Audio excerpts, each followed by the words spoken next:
जेव्हा घरात भाजीला काही नसेल तेव्हा तुम्हालाही प्रश्न पडतो का की कशाची भाजी करावी. तर मी तुम्हाला आज अशीच एक भाजी सांगणार आहे.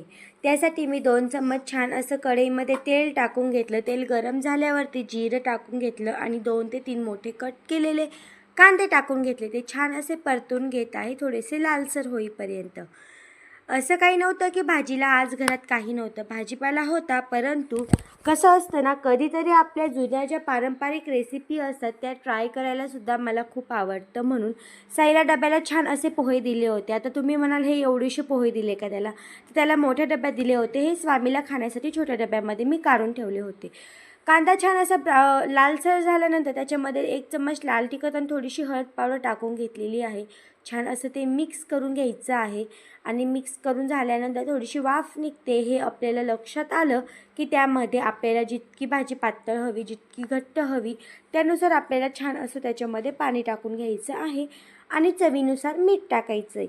आता या कंडिशनमध्ये तुम्हाला जर कोथिंबीर आवडत असेल तर तुम्ही कोथिंबीरसुद्धा टाकू शकता. मी इथे टाकलेली नाही आहे. पण खरंच ही कांद्याची भाजी इतकी सुंदर लागते ना, तुम्ही एकदा नक्की ट्राय करून बघा. आणि बरेचसे जण आमच्याकडे तर डिलेव्हरीनंतरसुद्धा ही भाजी दिली जाते. त्यानंतर काल थोडासा वेळ होता म्हणून मग मला काही डिझाईन मेहंदीचे ट्राय करायचे होते. मी छान अशा हातावरती ट्राय करून बघितल्या. तीच मेहंदी मी तुम्हाला इथे दाखवती आहे.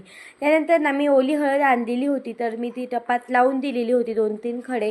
तर त्यातला एक तुकडा छान असा उगवलेला आहे. तर माहिती त्याला किती हळद येईल असं, परंतु मी इथं छान असं ट्राय केलेलं आहे. आता बघू हळद आली तर मी तुमच्यासोबत नक्कीच ती शेअर करेलच. त्यानंतर इथे ब्लाऊज काही आलेले होते शिवायला. मग त्यातलं एक ब्लाऊज माझं छान असं शिवून झालेलं आहे. तुम्ही त्याची फिनिशिंग तर बघू शकतात व्हिडिओमध्ये. त्यानंतर सेम तशाच कलरचं पण साड्या वेगवेगळ्या आहेत त्या.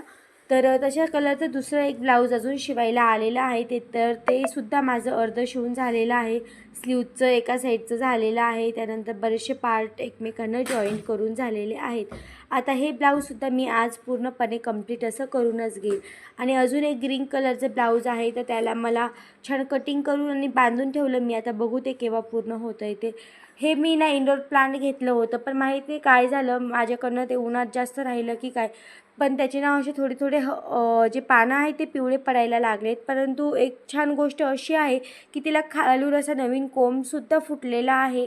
आता माहीत नाही, कदाचित हे झाडं कदाचित जुनं जे झालेलं असेल ते मरून आणि त्या जागेवरती नवीन नवीन साईडला कोंब येत असतील. तुम्हाला माहिती असेल तर मला कमेंटमध्ये नक्की सांगा. थँक्यू.